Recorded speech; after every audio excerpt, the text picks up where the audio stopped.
Okay, so this session is recorded. And as always, we love seeing your faces. So if you feel comfortable coming onto camera, we would love to see that. But if not, we understand. And as always, your kids, creatures, pod, and housemates are welcome. And I always recommend folks have something to take notes. Some core invitations for all of you today. I invite you to listen deeply. When we're in this space, stay engaged, stay present. I know it's easy to get distracted on webinars. Embrace any discomfort and notice tension that might arise during the sessions. And when it comes up, if it comes up, explore those feelings. Ask yourself why and see what it looks like to explore that. And in the meantime, make sure you're taking care of yourself. Take risks, ask questions, and be vulnerable. That's how we learn.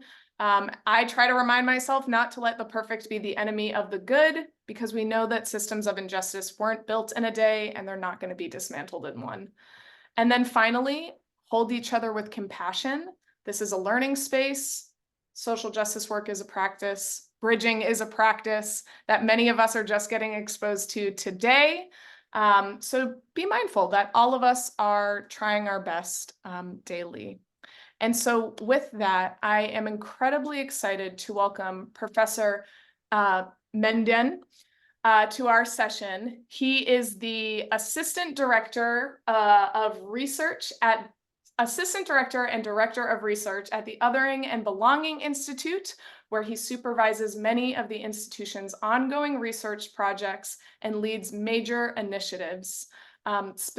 More notably, he has spearheaded the Roots of Structural Racism project, a multifaceted interactive study revealing the persistence of racial residential segregation and its harmful consequences, and also directing the California Zoning Atlas, a comprehensive database and analysis of zoning regulations in California. I cannot stress to you all how excited I am that he is here today and that we're going to learn about bridging. I know it is a hot topic. And with that, take it away. Thank you so much, Kelsey. I'm also really thrilled to be here and talk about bridging and belonging today. I've done so much interesting research on this topic and practice on campus and with our partners, and to be able to share it with you all, especially those of you who are engaged in the philanthropy sector, is really, really exciting. I hope we get some great dialogue going here today. And also you learn a lot in the process is my hope. So let me now move to my screen share, and hopefully that will work.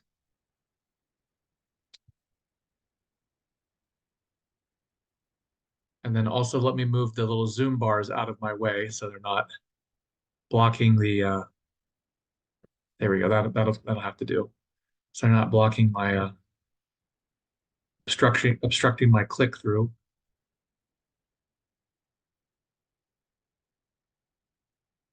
All right, there we go. Got it into presentation mode. So today we're going to be talking about bridging to belonging. And I'm going to talk a little bit about theory, and I'm going to talk a lot about practice. I know this is such a difficult topic. It is amazing to me that we live in a society where people aspire so much to connect, aspire so much to cross boundaries of identity and difference, aspire so much to feel a sense of community and greater belonging. And yet everything we do practice-wise inhibits connection and undermines community and deepens division and enhances fragmentation and polarization. So we have this weird society where the gap between our practice and our aspiration could not be a larger gulf. And I'm here to try and help you figure out how to be bridgers and how we can collectively be better at bridging. So we're going to talk about it from theory to practice. Let me just go over some of the problems we face. I mean, there are lots of problems in society, not the least of which are economic, climatological, et cetera, et cetera. But across the globe right now, it really is amazing that there are very large portions of the population of all backgrounds who report a crisis of loneliness and despair and isolation and a sense of disconnection. And this shows up in different ways. So last year, the US Surgeon General issued a report on the epidemic of loneliness and isolation. And summarizing the social, scientific, and psychological research basically found that loneliness, in terms of its direct health effects, is equivalent to smoking a pack of cigarettes a day. And it's amazing for the US's top doc to do it, but also in Britain, the government in Britain has also has actually created a department to look into this problem of loneliness and isolation. Other countries around the world are also taking this seriously, that we are all just retreating into the COVID pandemic accelerated this, but it's not the cause of this. We retreated in behind screens. We live behind our phones. We are lonelier than ever. It's not even romantic connection, but also families. Elderly people are more isolated and lonely. This is across society, from the young to the very old. And that's one of the key problems we face. But it's not just loneliness. We also inhabit just a deeply divided society. And it's not just divided by ideas or ideology. We are actually physically separated by race, by ethnicity, by religion, and more recently by politics. So I have on our website lots and lots of maps of racial residential segregation. And you could just Google racial segregation and you can see maps of how separate people are in the United States. It's actually amazing that more than 50 years after the Fair Housing Act, we still inhabit a very highly segregated society. More than 50% of any racial group would have to move to a different race neighborhood to become a totally integrated society. But it's not just that. We are also politically segregated. And you can see this. It's not just, the state thing is too macro, but if you look at neighborhoods, we are highly politically segregated. Democrats live with Democrats, Republicans live with Republicans, and it's not uncommon to have a neighborhood that's 70% Republican or 80% Republican in a rural area, and then in a city to have a neighborhood that's 90% Democrat. We are segregated and culturally segregated. So we're separate, isolated, and lonely. And sometimes people talk about the problem of polarization. And when Kelsey reached out to me, Kelsey originally talked about polarization. I think that's maybe something you've been grappling. But I want to suggest to you that polarization is something of a misnomer to describe the problems that we are really trying to grapple with. So let me just diverge for a moment. Let's digress and talk just a little bit about polarization and how I see the problem is really more of fragmentation than polarization. So to begin this digression, polarization is generally used in journalism or political discourse just to talk about how separate we are and how much we disagree and how we diverge politically.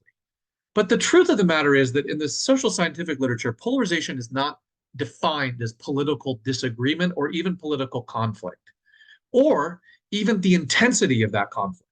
So if you have a disagreement about something, you can take any issue you care about. It could be immigration, it could be reproductive rights, it could be sexual orientation, LGBTQ rights, whatever it is. Polarization is not about disagreement on that issue, or even the intensity of disagreement. That's not what polarization actually means. So to explain what polarization means, let me actually show you a chart that I think illustrates this. Here, I'm gonna show you the chart. Hold on, let me show you the chart. Okay, so I created this graphic.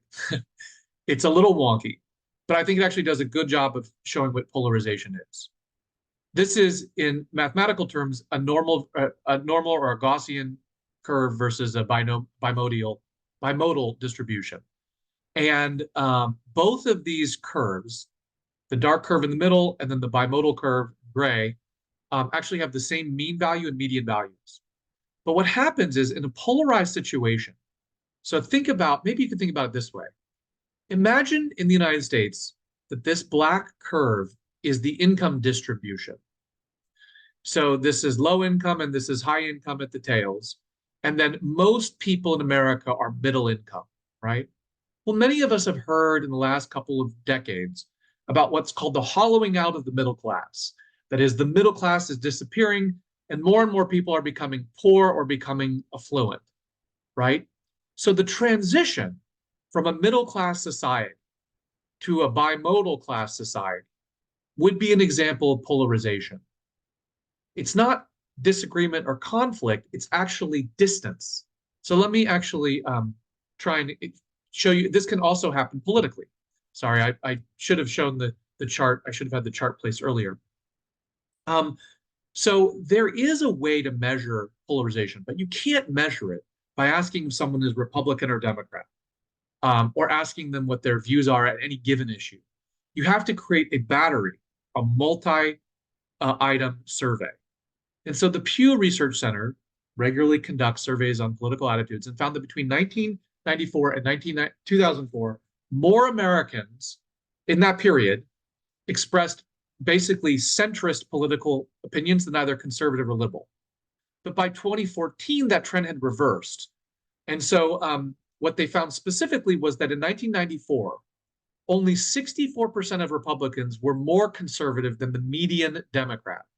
And only 70% of Democrats were more liberal than the median Republican. But by 2014, those numbers had risen to 92 and 94% respectively, meaning that Republicans and Democrats had moved apart in the same way that the income distribution has spread, right? You had more Republicans and Democrats that were centrist, and then they became more politically separate. And there is an asymmetry to this, right? There is evidence that conservatives have become even more conservative than Democrats have become, than Democrats have become more progressive or liberal. But the point is that this is not the same thing as political conflict or political disagreement.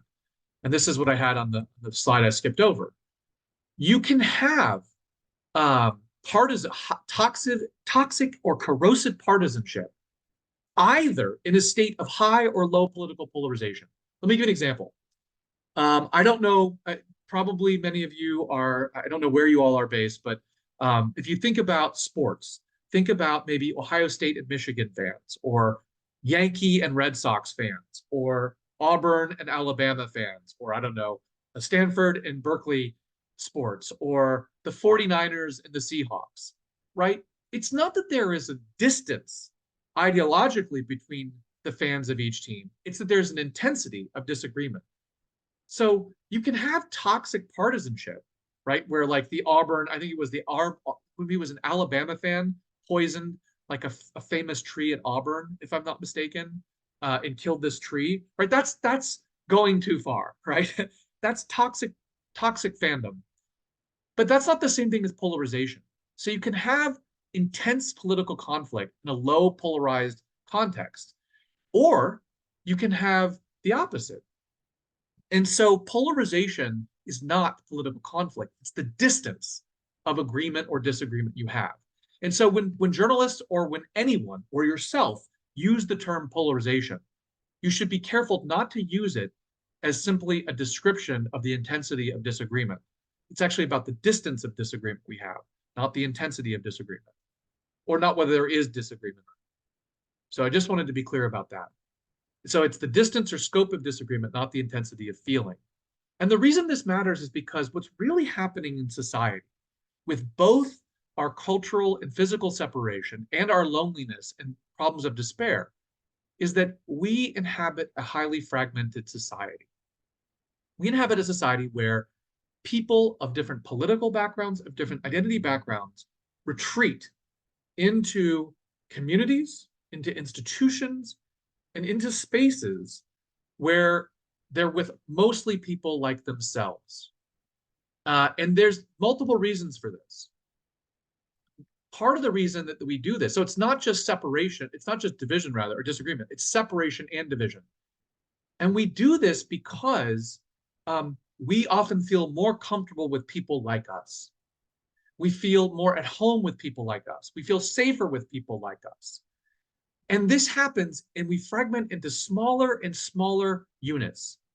And another way of describing this is balkanization, right? The Balkans of smaller and smaller communities. And when we do this, we engage in the practice of breaking, which I'll get into in a moment. But I just want to be really clear. I think the problems in our society are not principally about polarization or even ideology. It's more about separation and fragmentation than it is about disagreement. And we're going to talk about disagreement in a bit. And so this is what I open with. In surveys, people of all backgrounds, conservatives, MAGA people, progressives, they all express a desire for more connection, less partisanship, more bipartisanship, and most of all, more of a sense of community, of a political community, of a geographic community, of community. We want community. But this aspiration does not match our actions or our practices. Part of the problem is our leaders, who too often stoke hostility and division and instill fear. But I think the problem actually lies more with us than our leaders. So think for a moment about your friends and social circles. How many people are close to you who are not just different in terms of identity, but are situated across a salient social divide? It's often, again, more convenient, comfortable, and safer to stick with our own, but the consequences are really profound. So what do I mean by breaking? Breaking is when members of a group not only turn inward towards each other, but it's when they explicitly or even implicitly push members of other groups away. And we can do this for defensive or protective reasons, as well as for reasons of familiarity or comfort or hate or prejudice. So we might, when there's prejudice and hate, groups obviously separate. But sometimes we just want to be comfortable. We want to be around people like our own. But one of the reasons breaking happens is because we feel threatened by another group. And so it's just safer for us to protect ourselves and retreat into that space. Breaking is most serious when a dominant group, or when a group that's higher in the social hierarchy, predominates or leads institutions and has power in society and then seeks to exclude or harm another social group. But marginalized groups can also engage in breaking when they seek to curate spaces, form organizations or associations, and build community on exclusive or exclusionary basis. And there are lots of examples like this. And I don't want to name and shame groups, but one of the examples was in the controversy a couple of years ago about whether cops should be allowed at Pride. This is a huge issue. Or some of the fights that happened over the Women's March about, whether whether I won't get into it, but you can Google Women's March and controversies, and you'll see some of the examples I was talking about. This is not as hard. This kind of breaking, defensive or protective breaking, is not as harmful, but it can still create. What it doesn't do is it doesn't build belonging, and it doesn't build a larger we. In fact, it reinforces a smaller we, and it tends to exacerbate both polarization and further fragmentation. So what can we do about that? Well, belonging is very important. It's not just something we say we want. It's actually a basic human need. Many of you may have seen this in school or may remember this. This is Maslow's famous hierarchy of needs. And there's some debates about how to order these needs, but the basic theory is that as each layer of needs is met, the next layer of needs arises. And you can see that Maslow put belonging at the middle of the chart, although some psychologists think that belonging is just as important as our physiological needs. And so it is a very important need. And there's different kinds of belonging. And that's what I want to talk about before we talk about bridging. You can have belonging that exists in a toxic form. So when we create a strong sense of community and a really rich sense of belonging based on exclusion, excluding the other. So a lot of forms of belonging do this. Think of like a niche elitist circle where you create belonging based upon being in and keeping other people out. Or even these forms of belonging that look like MAGA, right? Where we're keeping out immigrants, or we're keeping out Muslims, or we're keeping out people of color. That we call belonging based on othering.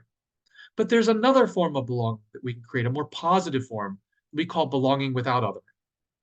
Unfortunately, too many leaders offer that sense of belonging based upon a community that excludes. This is one of the key problems that we have to overcome. We have to overcome belonging based on othering, and we need a larger we that rejects the existence of an other. There should be no other. There's really only one way to do this, and that is to bridge. Breaking actually cannot build belonging. It cannot build a larger we, even though it might be safer for us in some circumstances. The only way to build this larger we is to bridge, and that's what I'm going to spend the rest of the workshop talking about. Before we do that, let's just pause for, let's do 5 minutes, Kelsey. And I want you to think about what I just talked about and answer these two questions. Where do you feel most comfortable? Where do you feel that you belong? And think about, I've asked this question before, and what I often hear people say is in groups where people are like them. So if you could think about that, when you think about the social networks or that you inhabit or the organizations you've joined, do they tend to break in the way I just described, or do they reach beyond the familiar cultural identity group? Are they based on a smaller we or a larger we? So let's take, it says 7 minutes, let's do 5 minutes in groups of 3 or 4 and talk about this. And then we're going to get to bridging. All right. Okay, y'all, I'm going to open up the rooms. Feel free to pop in, and I'll bring you back in 5 minutes. Okay. Everybody should be back from their rooms now. I see the room growing. We're at 25, so we've lost a few. Okay. Great to have you back. I hope the conversations were interesting. I hope, above all, that you heard some of the dynamics that I talked about, the tendencies that we have, right, to retreat into spaces and affinity groups and places, which is fine. The problem, there's nothing necessarily harmful about that. But what it doesn't do is it doesn't build a larger we. It doesn't cause or create bridging. So we're going to talk about that right now. We're going to talk about how do we do bridging. I'm going to give you some really clear guidance. But first, I need to do some definitional work with you again. Okay, so how do we build this world of greater belonging? How do we build belonging without othering? Well, social scientists call this social capital. Social capital just means that the form and types of connections that exist between people. And there, in the literature, there's 3 kinds of social capital. The first is called bonding. Bonding is the type of social capital that exists when people deepen connections with people who are like them. So there are lots of examples of this, but bonding would be when groups seek to create opportunities to associate with each other or strengthen those connections and foster group pride, like an ethnic pride parade or an Irish music festival or a Christian dinner, whatever the case may be. When people come together and they strengthen and deepen their connections, that is called bonding. And again, these are not bad things. This is increasing social capital. But like breaking, bonding does not create a larger we. Bridging, on the other hand, does. So let me be very clear on what we mean by bridging. Bridging is this very beautiful term, but it doesn't just mean extending an olive branch. It just doesn't mean reaching out. It means it has 3 elements. Number 1, it is when members of a group seek to connect with people outside of their group. That is when you create bridging social capital. Is when members of a group seek to connect and do in fact connect with people outside of their group, their identity group. That is what bridging is. That is what bridging means. And we do not do a lot of bridging. As a society, we talk about wanting to bridge, but we don't actually practice bridging. And so I'm going to talk about how we practice bridging. So bridging, again, bonding can't create a larger we, only a stronger we. Without bridging, it is not possible to build a society in which everyone belongs in a diverse society. It's just not. And also, bridging is a practice for increasing empathy and common ground. However, it does not mean that any individual in the bridging practice has to give up a meaningful identity, nor does it mean they have to change their views on anything. You don't have to come to agreement to do bridging. The point is to work out the muscle of bridging. The more we do it, the better we get. Okay, so I've kind of given you the elements, right? It's intergroup. Another thing that is required for bridging, it's not intergroup, is that we recognize the humanity of the group, the people in the other group, and the identity to which they belong. So you can't do bridging unless you think the other person is human, right? Not dehumanized in a variety of ways. And we don't have to agree with someone's history, but we do have to recognize that they believe they have an identity. So if you think about any conflict where someone disagrees about history, maybe Palestine and Israel, you don't necessarily have to agree with how a particular group's views their own history, but you do have to recognize that they view themselves as having this identity. And it doesn't require, it requires connection, not simply contact. The connections don't have to be deep or strong, though. They don't have to be, you know, as close as exists in a bonding context or in a romantic relationship or intimate, but they have to be real connection. They can't just simply be sitting next to each other, right? You have to actually exchange and speak and listen and hear. It also helps to have a widely shared purpose. The purpose doesn't have to be entirely shared, but there has to be a sense of that there's a shared understanding for why we are here, that we are here to engage, that we are here to connect, that we are here to bridge. And we want to share that bridge. And this has to be generally understood by most of the people there. Okay, so this is bridging. Again, bridging does not require you give up your identity. And even more importantly, it does not require agreement. To bridge, we don't have to agree on every issue, value, facts, or matters. We can actually have different values. And this is actually important because people have different values. Some people, like myself, believe equality is a very important value and on par or more important than values like liberty or security. So think about Martin Luther King's uh, uh, maxim about the moderate, the white moderate, doesn't really believe in equality, just hold off, or doesn't believe in it strongly enough to overturn, that prefers order over equality. Or think about Ben Franklin's right notion about liberty, give me liberty or give me death, right? Those are different expressions of values. And one of the things about society is that we have different views. We can have different views. We can have different policy preferences. We can hold different opinions, and we can also have different values in terms of how we prioritize values. So it's not that conservatives or reactionaries don't think equality is an important value. It's just that they rank equality maybe below security or social order.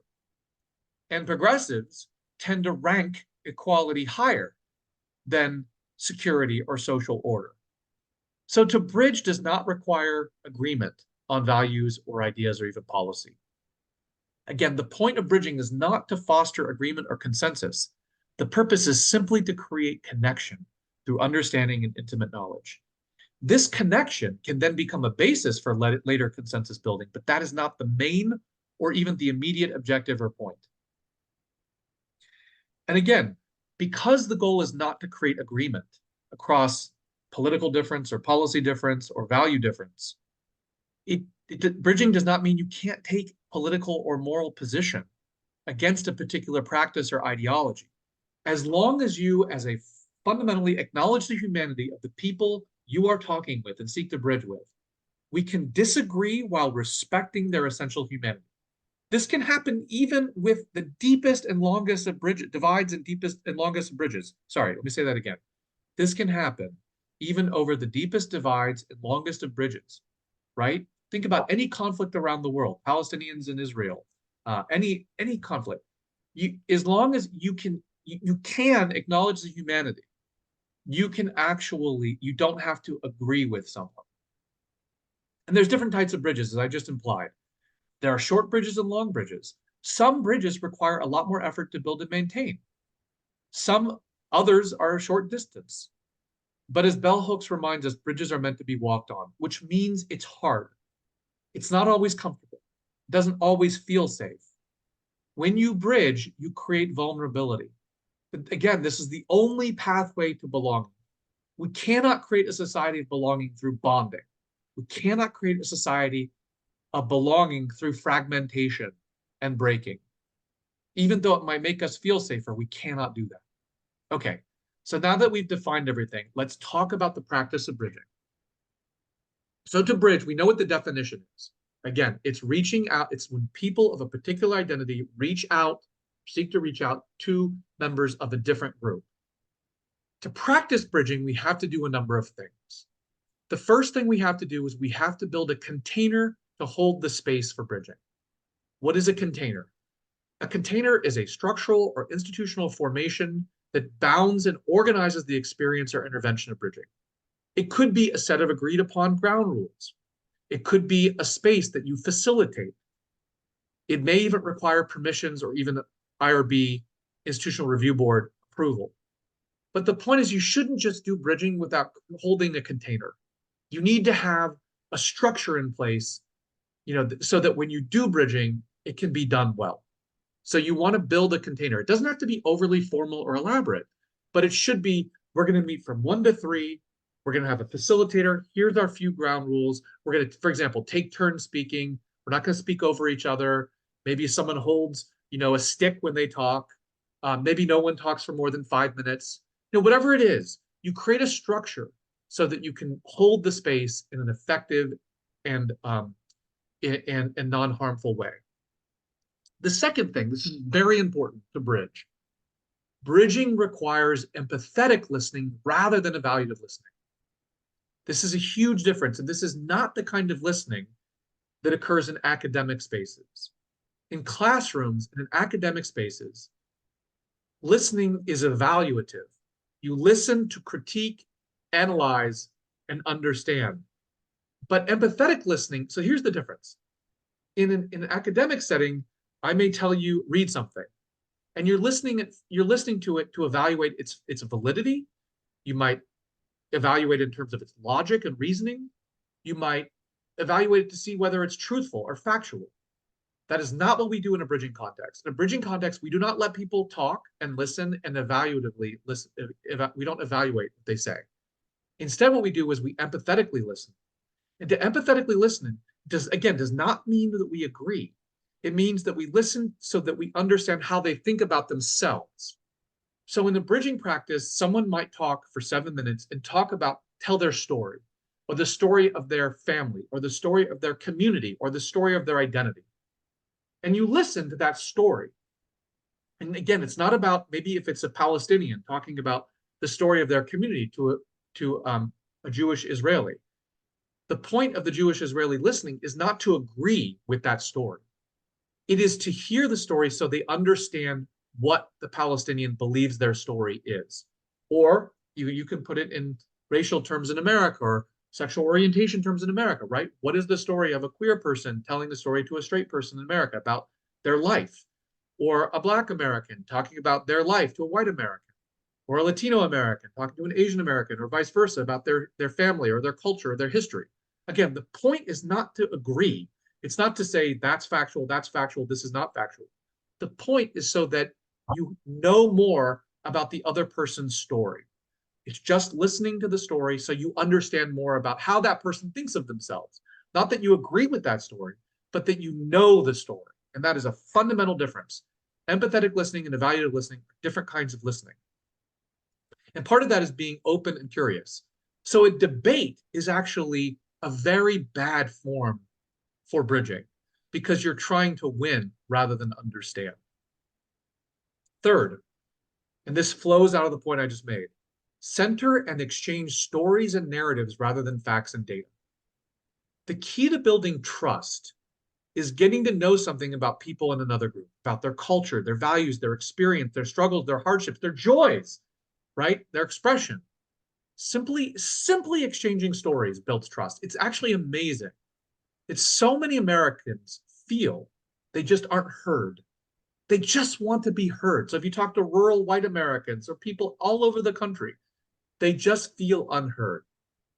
And simply giving someone 5 to 10 minutes to tell their story does more to build trust than anything you can do from a reasoning, persuasive, argumentation, or logical perspective. Because once someone feels that you've listened to their story and they feel heard, they actually will trust you. They think that you know them now, and now you can make decisions and respond appropriately. So exchanging stories is really, really powerful as part of the practice of bridging. In fact, I think it could be the heart of a bridging practice, allowing members of one group to tell their story and the members of another group, and then you go back and forth and you keep telling stories so that you don't have one story, so you have multiple stories and a complexity emerges. This is really where bridging becomes amazing. So the idea, again, I'm going to summarize them. You need a container to hold the space. We need to practice empathetic rather than evaluative listening. And we need to center and exchange stories and narratives rather than facts and data. This is how we bridge. And this is also part of what some social scientists call rehumanization strategy. When people listen to stories, they begin to see you in multidimensional terms. And it's hard to dehumanize someone when you know their story. So these are this is the practice of bridging. Those are the 3 practices. Now let me talk about tips for bridging. And then we're going to break into small groups where we can do Q&A in the time remaining. First, to enter into the bridging space, you have to have modesty and humility and vulnerability and risk. We can't come in thinking we know it all, and we can't come in arrogant. We have to have some vulnerability and risk. 2, we need to make space for personal identities in their full complexity. Part of the problem with bridging is that bridging, again, is different groups coming together. But we don't want to reduce one group's identity to a single story. This is Chimamanda Ngozi Adichie's famous TED Talk, The Danger of a Single Story. We have to create space for multiple identities in their full complexity. And this means recognizing power imbalances, even if there's a disagreement about whether it exists. We also have to avoid sweeping narratives and prioritize personal realities. I attended a wonderful bridging experience a couple months ago in San Francisco, and it was mostly about affirmative action, about the loss of affirmative action in federal law and the pushback against affirmative action. And as part of the bridging experience, the organizers asked 3 different Black folks to talk about their experience of affirmative action. They were totally different stories, different eras, different colleges, different experiences. And it really brought the complexity, right? They're all expressions of the Black experience, but they were totally different in their specifics. So it prioritized personal realities. Be clear that interacting does not necessarily mean endorsing, right? Just because we're there doesn't mean we agree, but it does mean we are reaching out and we wish to connect. Again, holding a compassionate, empathetic space. We also need to acknowledge the emotional labor associated with bridge building. It's not easy, and we need to applaud that. And then focus on immediate and small steps, but also emphasize the possibility of a shared future. You know, I think I want to pause here and take questions before I give you some examples. I think the Q&A might be more valuable at this point than small groups, although we can get to small groups if we have time. So I've talked about what bridging is. I've talked about what you need to do to practice it, and I've given you some additional tips. I'd like to open the floor just to hear if you have any questions.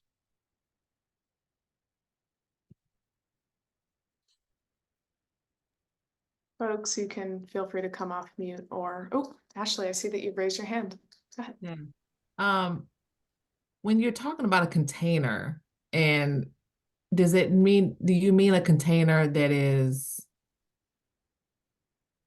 like a structured, like within like a structured meeting or something?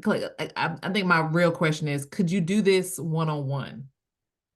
Could you do it as Yes. individuals, or does this need to be something that is set up like where you have people coming together who intentionally want to bridge? Yeah. I don't think that the best bridging practices happen impromptu. I think what I'm saying is it needs to be planned. Maybe that's a better word, a plan. So part of bridging, again, is creating connection, right? The bridging elements are when members of one group seek to connect with members of a different identity group.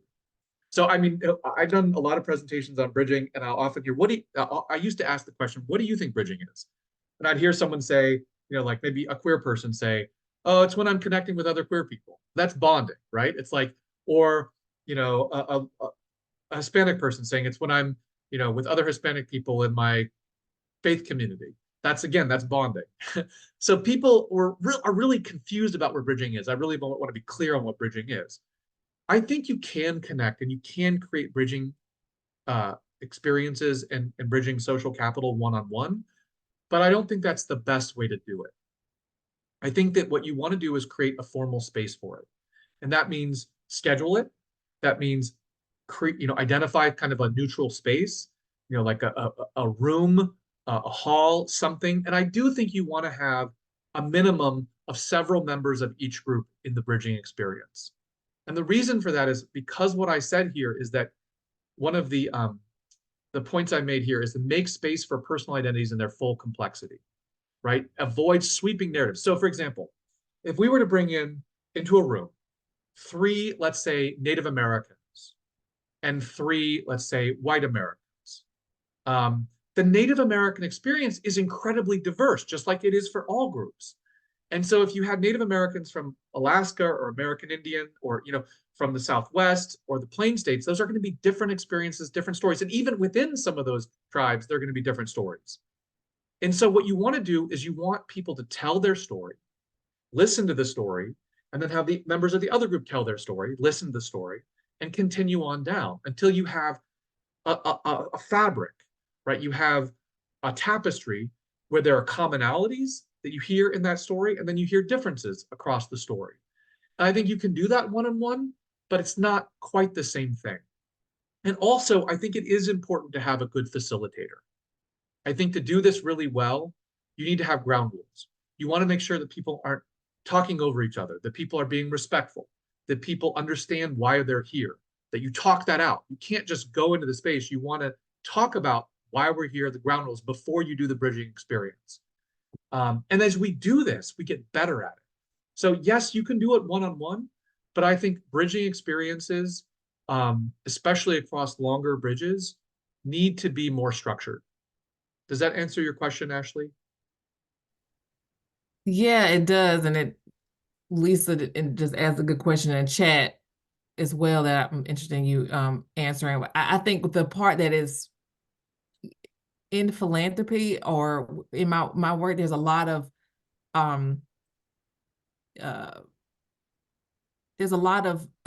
desire for people to connect with grassroots organizations like donors or institutions. Like, how can we connect with grassroots organizations? How can we connect with Black-led organizations or BIPOC-led organizations? And I think sometimes we feel on our end like we want to protect those the folks that are leading that work, because it's a fine line between feeling like you're being like tokenized to some degree. Exactly. And but I think people have genuine want to bridge. And so I think what I'm feeling is like, how do you get to a bridging conversation when a lot of times people want to connect with a different intent in mind? Yes. So this is there's a lot there. Let me try and answer the questions. First of all, bridging can look like deliberative dialogue, but here's the difference. In a bridging dialogue, you are crossing identity boundaries. You can have a deliberative dialogue that's not bridging, right? Because you have people of the same identity. See, that's the difference. The difference, again, in my definition of bridging, it is when members of one group seek to connect with members of a different identity group. That is the key. Let me go back. Yeah, here it is. It means reaching outside your group. It is intergroup. That is the difference. That's the key difference. It is intergroup. Yeah, so there we all have many identities, right? We have racial identities, gender identities, professional identities, class identities. So no doubt. But you are not bridging if you are not crossing a boundary, a salient social boundary. If we are all, progressives, if we are all whatever, Asian women or white Christians or whatever, and that's the dialogue, that is not bridging. So bridging, the focus on bridging is reaching beyond your group, outside of your group. That is the complete difference. The other thing is, a lot of dialogue groups are about trying to resolve conflict. Bridging is not about resolving conflict. I've tried to emphasize that. It's not about solving a conflict like the Israeli-Palestinian conflict. It's not about achieving a policy goal like reparations. That's not the purpose of bridging. Now, some people might enter into bridging hoping to come to consensus on something, but that is why you need ground rules. The purpose of bridging, the goal of bridging, is understanding and connection. And once you have understanding and connection, then we can actually create a sense of belonging. So yes, people will come into these spaces with different motives. But what I'm saying is the reason to do bridging is to create social capital between groups because we live in a fragmented and separate and divided society. And my goal, and the goal here, is bridging to belong, to create a sense of belonging. The goal is to create a sense of belonging. It's not to come, I mean, I've tried to say this several times, right? The goal is not to come to agreement. The goal is not to come to consensus. The goal is not to resolve a policy matter or come to agreement on values. I've said that several times. The goal is belonging, to create a sense of community and a sense of connection. That's it. And you create that connection through understanding. And the only way we can understand each other is by bridging. That's it. We can create a lot of social capital through bonding, but we can't, and we can do that through dialogue or charrettes, but we cannot do that unless we can't do belonging without othering. And we can't solve these problems of isolation and fragmentation unless we do bridging.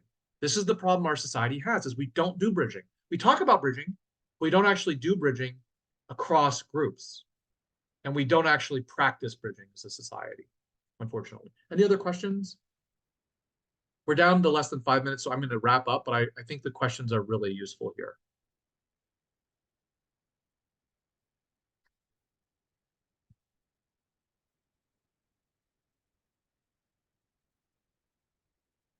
Okay, so I've given you the practice of bridging, the tips for bridging, the definition of bridging.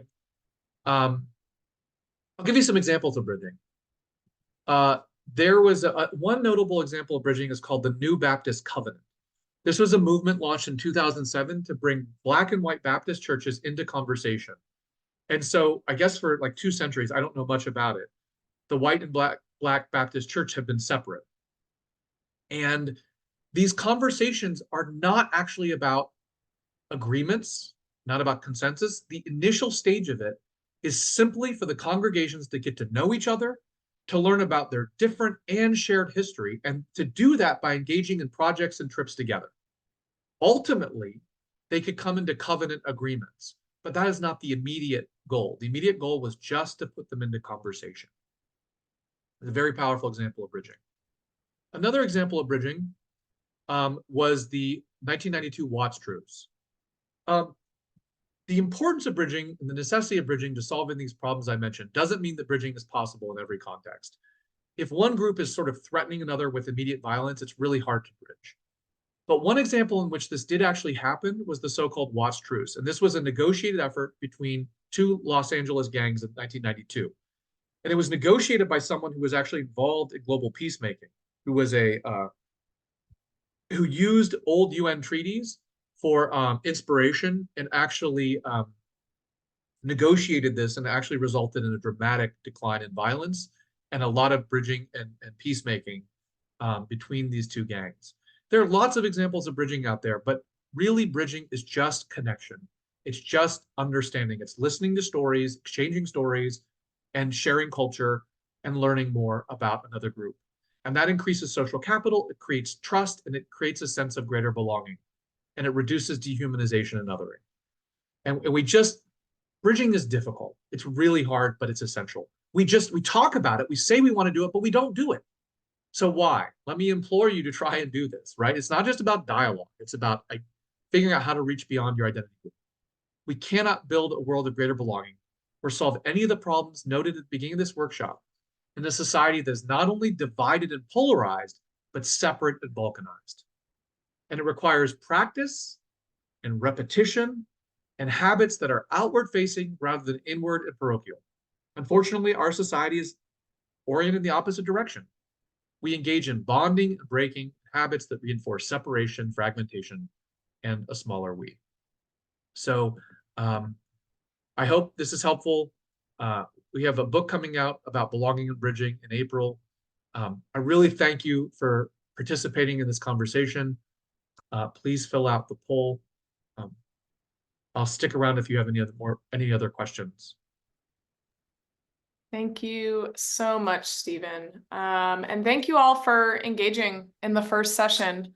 I know that this is like both a really heady topic, but also a topic that I think pulls at a lot of our own heartstrings and might even have been an elevating conversation for you. I am really excited to continue on this season, talking about really core skills that we need to build communities and strengthen our collective giving movement. So big thank you to Stephen. We'll keep the room open for a little bit longer. And please give a note to the poll before you head out. And with that, I hope you all have an absolutely lovely evening, and we'll hopefully see you next month on February 28th to learn what we can learn from cooperatives, worker cooperatives as a collective giving movement. All right, y'all, have a great evening.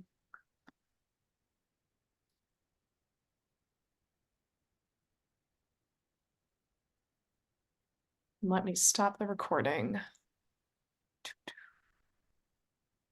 Thank you, Great. Chelsea.